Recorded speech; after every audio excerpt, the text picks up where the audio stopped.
بسم اللہ الرحمن الرحیم۔ ناظرین، پہلی قسط کے اندر آپ کو حضرت علی رضی اللہ تعالیٰ عنہ کے فضائل بیان کیے اور عقیدہ اہل سنت بیان کیا، اور اس دوسری قسط کے اندر حضرت علی رضی اللہ تعالیٰ عنہ سے محبت ایمان کی کسوٹی ہے، یعنی ایمان کا معیار ہے حضرت علی رضی اللہ تعالیٰ عنہ۔ حضرت علی رضی اللہ تعالیٰ عنہ سے محبت ایمان کی کسوٹی ہے، آپ سے حقیقی محبت ایمان والوں کی نشانی ہے، اور آپ سے بغض وہ منافقت کی علامت ہے۔ حضرت علی رضی اللہ تعالیٰ عنہ نے فرمایا، قسم ہے اس ذات کی جس نے دانے کو پھاڑا اور اسے اناج اگائے اور نباتات اگائے، اور جس سے ہر جاندار کو پیدا کیا۔ حضور نبی کریم صلی اللہ علیہ وسلم کا مجھ سے عہد ہے، اللہ یحبنی الا مومن ولا یغبدنی الا منافق۔ فرمایا کہ علی، تجھ سے مومن ہی محبت کر سکتا ہے اور منافق صرف تجھ سے نفرت رکھے گا۔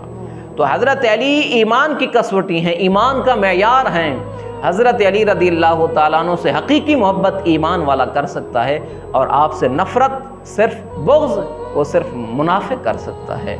تو حضرت علی رضی اللہ تعالیٰ عنہ کی محبت کا یہ بھی مطلب نہیں ہے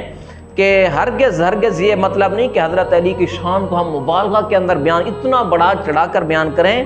کہ معاذ اللہ خلفائے ثلاثہ یعنی حضرت ابو بکر صدیق، حضرت عمر رضی اللہ تعالیٰ عنہ، حضرت عثمان پر ان کو کلی طور پر فضیلت دے دے۔ نہیں، ایسا نہیں ہے۔ اور یا حضرت علی کی محبت کے اندر رسول اللہ صلی اللہ علیہ وسلم کے کسی پیارے صحابی کی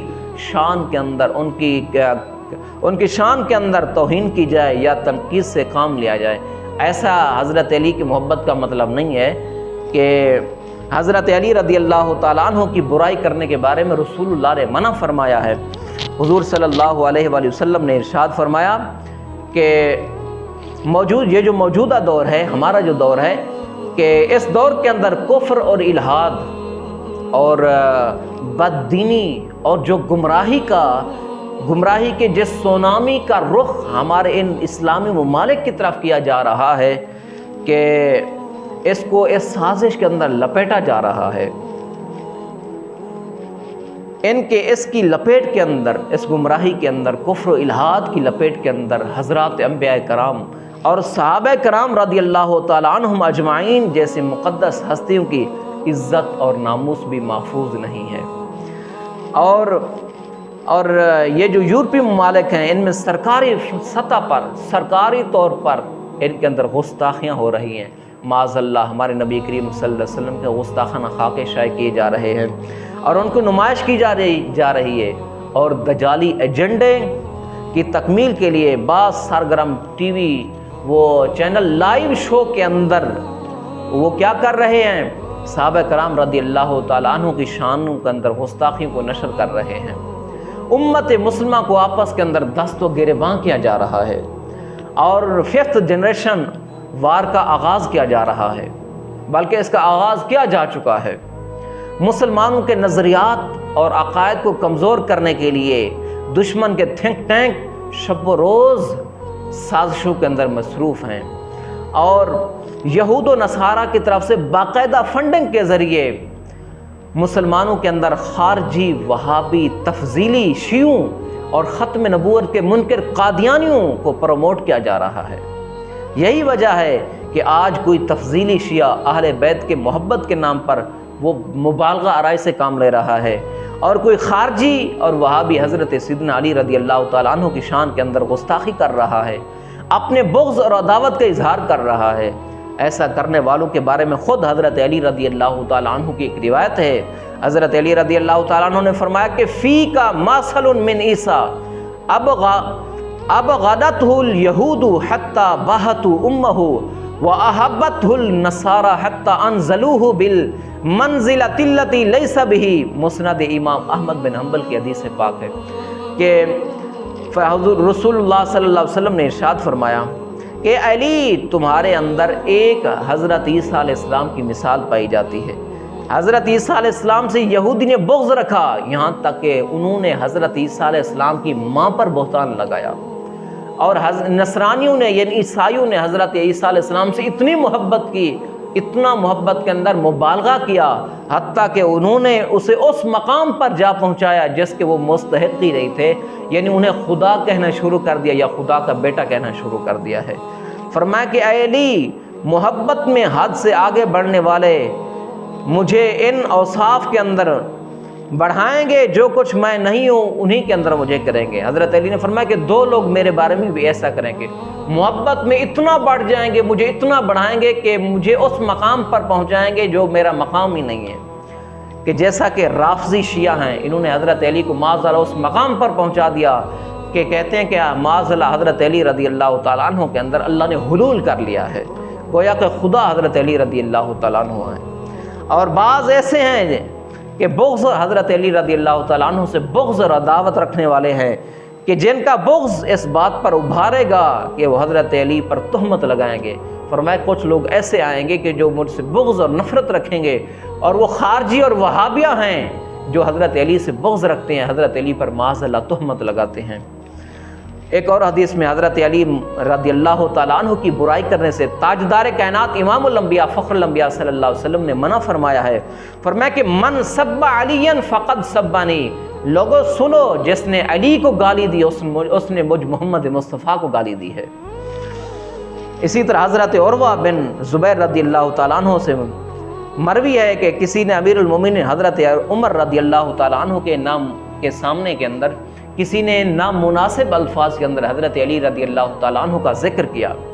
اس پر حضرت عمر رضی اللہ تعالیٰ عنہ نے رسول اللہ کی قبر کی طرف اشارہ کیا، کہا کہ فرمایا اتعرف صاحب ھذا القبر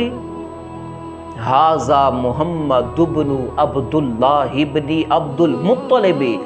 لا تذکر علیا الا بخیر فانک ان تنقصه آذیت صاحب ھذا القبر۔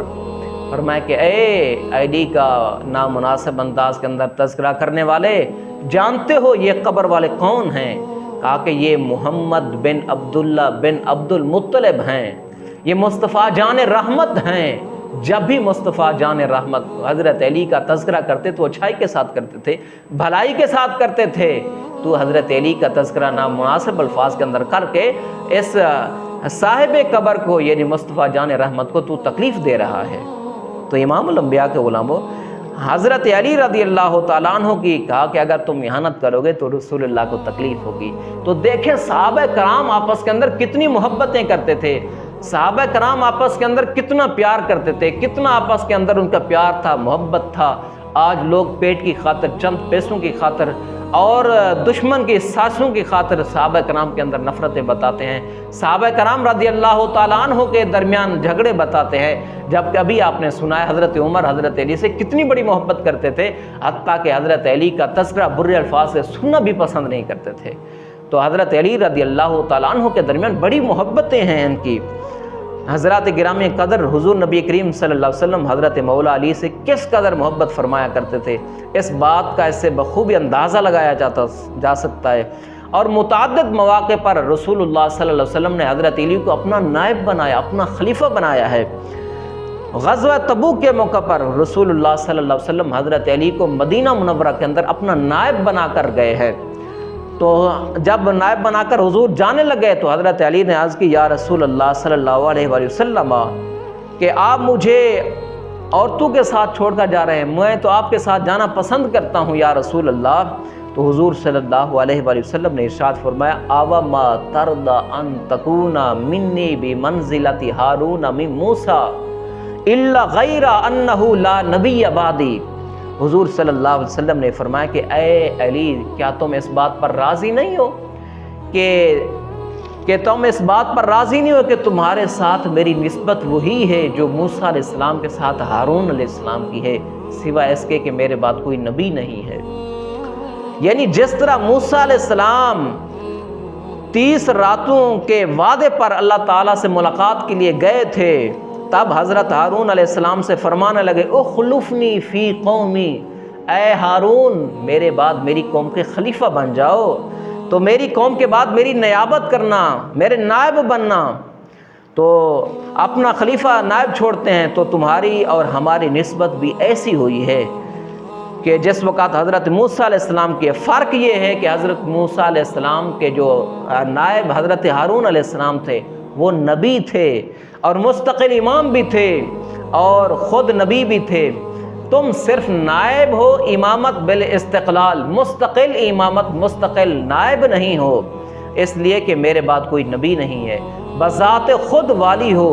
یہ حدیث یہ معنی حدیث کے علاوہ جو معنی دوسرے لوگوں نے تراشے ہیں وہ مردود ہیں. یعنی کہ شیعہ جو حضرات ہیں کہ اس حدیث سے وہ دلیل پکڑتے ہیں. تو انشاءاللہ یہ جو شیعہ حضرات ہیں جو اس دلیل سے، حضرت علی کے اس دلیل سے خلافت کی دلیل پکڑتے ہیں، انشاءاللہ یہ اگلی قسط کے اندر آپ کو بتائیں گے. اللہ تعالیٰ سے دعا ہے اللہ تعالیٰ ہم سب کی حاضری قبول فرمائے.